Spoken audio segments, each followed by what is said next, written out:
모든 환난 가운데 너를 지키는 자라. 두려워하지 말라. 내가 널 도와주리니. 놀라지 말라. 내 손 잡아주리라. 나의 안에 거라. 나의 안에 거하라. 나는 내 하나님이니. 모든 환난 가운데 너를 지키는 자라. 두려워하지 말라. 내가 널 도와주리니. 놀라지 말라. 내 손 잡아주리라. 내가 너를 지명하여 불렀나니 너는 내 것이라. 내 것이라. 너의 하나님이라. 내가 너를 보배롭고 존귀하게 여기노라. 너를 사랑하는 내 여호와라.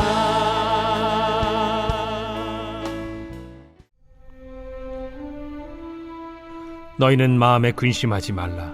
하나님을 믿으니 또 나를 믿으라. 내 아버지 집에 거할 곳이 많도다. 그렇지 않으면 너희에게 일렀으리라. 내가 너희를 위하여 거처를 예비하러 가노니 가서 너희를 위하여 거처를 예비하면 내가 다시 와서 너희를 내게로 영접하여 나 있는 곳에 너희도 있게 하리라. 내가 어디로 가는지 그 길을 너희가 아느니라. 도마가 이르되 주여, 주께서 어디로 가시는지 우리가 알지 못하거늘 그 길을 어찌 알겠사옵나이까? 내가 곧 길이요 진리요 생명이니 나로 말미암지 않고는 아버지께로 올 자가 없느니라. 너희가 나를 알았더라면 내 아버지도 알았으리로다. 이제부터는 너희가 그를 알았고 또 보았느니라. 빌립이 이르되 주여, 아버지를 우리에게 보여주옵소서. 그리하면 족하겠나이다.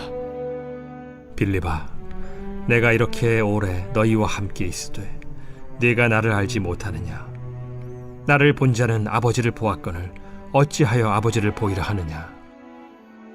내가 아버지 안에 거하고 아버지는 내 안에 계신 것을 네가 믿지 아니하느냐? 내가 너희에게 이르는 말은 스스로 하는 것이 아니라 아버지께서 내 안에 계셔서 그의 일을 하시는 것이라. 내가 아버지 안에 거하고 아버지께서 내 안에 계심을 믿으라. 그렇지 못하겠거든 행하는 그 일로 말미암아 나를 믿으라.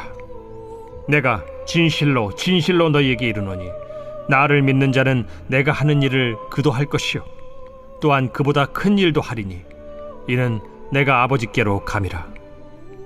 너희가 내 이름으로 무엇을 구하든지 내가 행하리니 이는 아버지로 하여금 아들로 말미암아 영광을 받으시게 하려 함이라.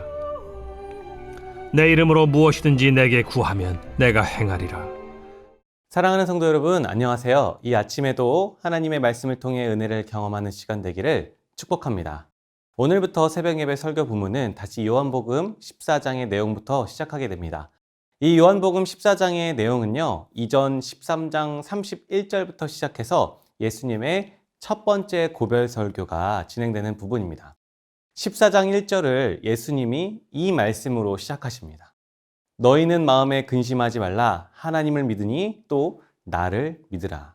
예수님이 함께 있었던 제자들에게 근심하지 말아라 말씀하시는 장면입니다. 제자들이 오늘 근심하고 불안했나 봅니다. 제자들이 근심하고 걱정하게 된 배경은 이렇습니다. 13장에서 예수님과 제자들의 최후의 만찬이 있었습니다. 그리고 그 식사가 끝난 후 예수님은 제자들의 발을 씻겨주시는 세족식을 하셨죠. 평소에 안 하시던 뭔가 마지막인 것처럼 이렇게 행동을 하시는데 게다가 자신이 죽으러 간다, 나는 떠날 거다 말씀하시니 제자들이 근심하고 불안하게 됐던 상황인 겁니다. 이것만이 아니라 예수님께서 제자들 중에 예수님을 팔 사람이 있다고까지 말씀하셨는데요. 이것은 제자들이 더 걱정하는 분위기를 더 만들었던 것이죠. 그때 리더인 베드로가 나서서 이런 이야기를 하기도 합니다. 예수님, 우리 중에 누가 감히 예수님을 파는 자입니까? 그런데 그렇게 질문한 베드로에게 예수님은 이런 말씀을 하시죠. 베드로야, 그렇게 말하는 너도 나를 3번이나 부인한단다. 이런 예수님의 말씀 때문에 제자들의 분위기가 심각해지고 불안해질 수밖에 없는 상황이었죠. 제자들은 이렇게 믿고 있었어요. 예수님이 이스라엘의 왕이 되셔서 우리에게 높은 자리를 한 자리씩 주실 거라는 걸 말이죠. 그런데 그렇게 생각하던 분이 떠난다고 말씀하시는 겁니다.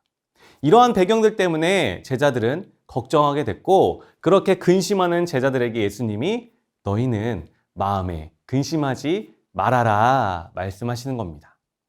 그런데 성도 여러분, 여기서 우리가 한번 상상해 보시길 바랍니다. 지금 걱정과 근심이 많은 사람이 내 눈앞에 있는데 그 사람에게 내가 에이, 걱정하지 마, 불안해하지 마, 이렇게만 말한다고 솔직히 그 걱정이 사라지나요?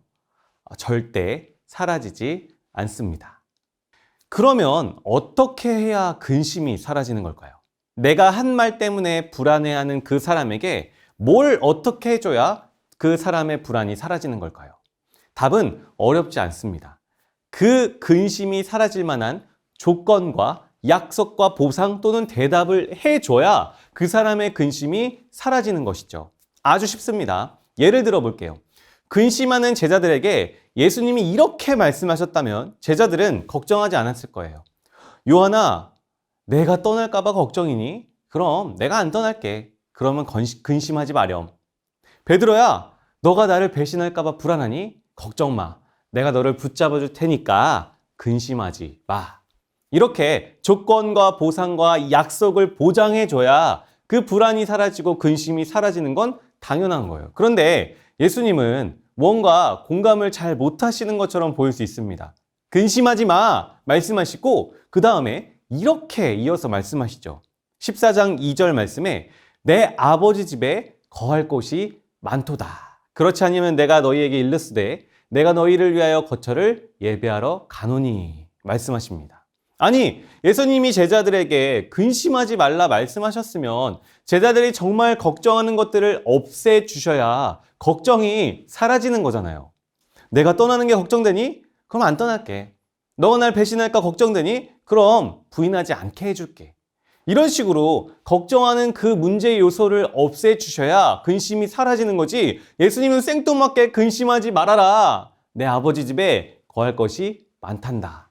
내가 너희를 위해 거처를 예배하러 간다. 말씀하시는 상황인 거죠. 그럼 왜 이렇게 말씀하시는 걸까요? 왜 걱정하지 말아라 하시고는 내 아버지 집에 거할 곳이 많아.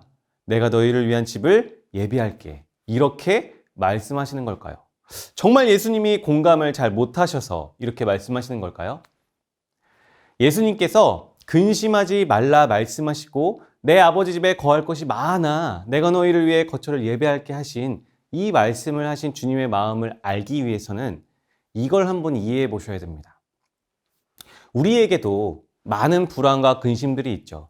당장 사업의 문제, 물질의 문제, 질병의 문제, 자녀의 문제, 자녀의 학교, 자녀의 취업, 자녀의 결혼 문제가 있습니다.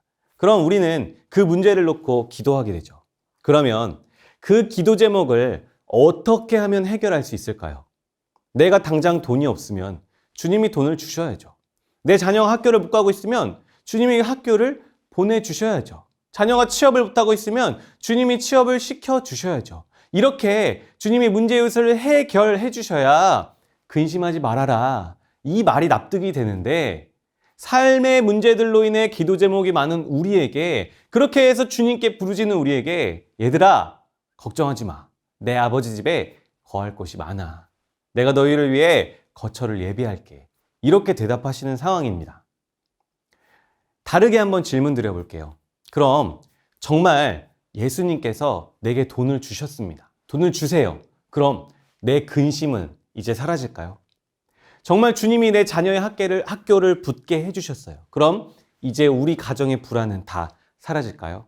자녀를 학교에 보내면요. 취업을 근심해야죠. 또 취업하면요. 결혼을 근심해야죠. 또 그 다음은요. 사랑하는 성도 여러분, 예수님이 왜 근심해하는 제자들에게 근심을 없애주시기보다 오늘 본문처럼 우리가 원하는 대답이 아닌 다른 대답을 해주시는지 아시겠습니까? 그것은요, 지금 당장 내 문제를 주님이 해결해 주신다고 우리의 근심은 사라지지 않기 때문이에요. 지금 당장 그 문제를 해결해 주더라도 또 다른 문제가 계속 찾아와서 우리의 근심은, 이 땅에서의 근심은 끝이 없어요. 그런데도 우리는 늘 습관처럼 이렇게 하나님 앞에서 얘기합니다. 아, 주님, 정말 이것만 해결해 주신다면 좋겠네요. 아, 정말 이 고기만 넘어가게 해주신다면 정말 기쁠 텐데요. 그런데 여러분, 고비는요, 계속해서 찾아옵니다. 문제는 또 찾아오더라고요.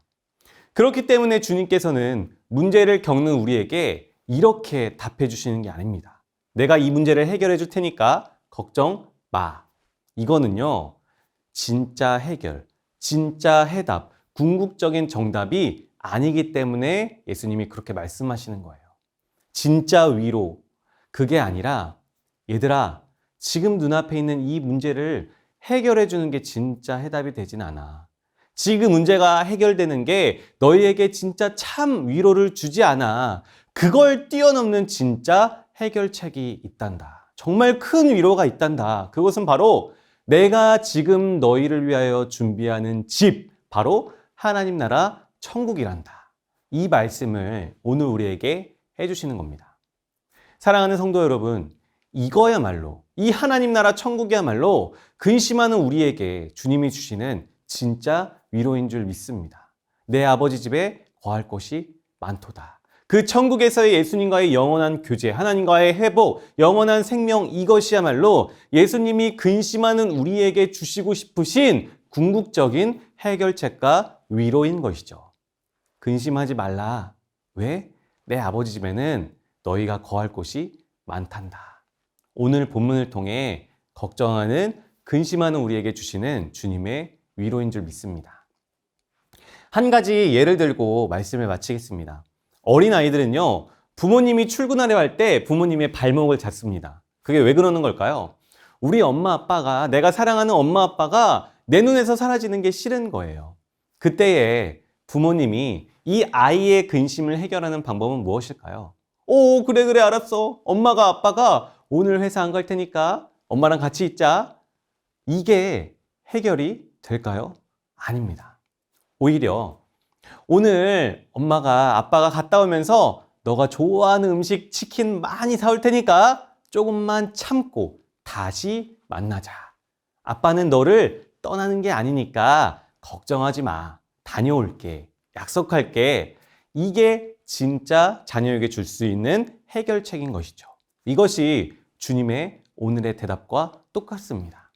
주님이 혹 우리 눈앞에서 사라질까봐, 떠나실까봐 근심하는 제자들에게 당장 주님이 안 사라지는 것이 진짜 위로가 아니라, 당장 우리의 눈앞에 문제가 해결되는 게 진짜 위로가 아니라, 예수님이 정말 가셔야만 해서 가셔서 우리를 위해 예비하시는 진짜 거처를 준비하시는 것, 이 짧은 인생 뒤에 분명히 찾아올 그 영광스러운 천국을 예비해 주시는 것, 내 아버지 집에 거할 곳이 많도다. 그 하나님 나라가 우리에게 진짜 위로인 줄 믿습니다. 사랑하는 성도 여러분, 때로는요, 하나님께 서운할 때 있습니다. 내 근심과 불안, 기도 제목을 들어주시지 않는 것 같아서 실망스러울 때가 있습니다.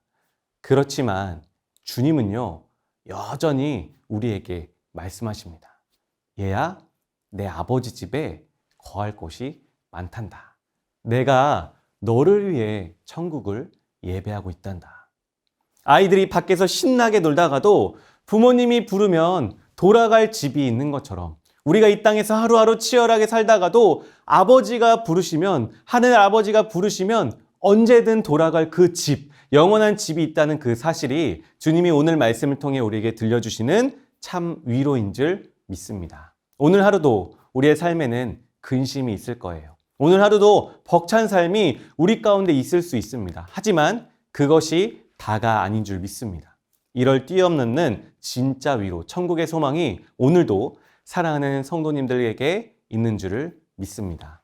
이 땅의 문제를 뛰어넘고 이길 수 있도록 우리에게 참된 위로를 주시는 그 주님의 천국 소망을 붙잡고 승리하시는 복된 하루가 되기를, 그런 복된 삶을 살아가시기를 간절히 소망합니다. 함께 기도 제목을 읽고 기도하겠습니다. 삶에 찾아오는 끝없는 문제와 어려움에 낙심하고 근심하지 않도록 우리의 마음을 지켜주시옵소서. 우리의 시선과 소망을 이 땅에 두기보다 우리의 참된 소망인 하나님 나라의 시선과 소망을 두게 하여 주시옵소서. 하나님 나라의 참 소망을 깨닫게 하여 주시고 그 하나님 나라의 소망을 이 땅에서 살아가게 하여 주시옵소서. 함께 기도하시겠습니다.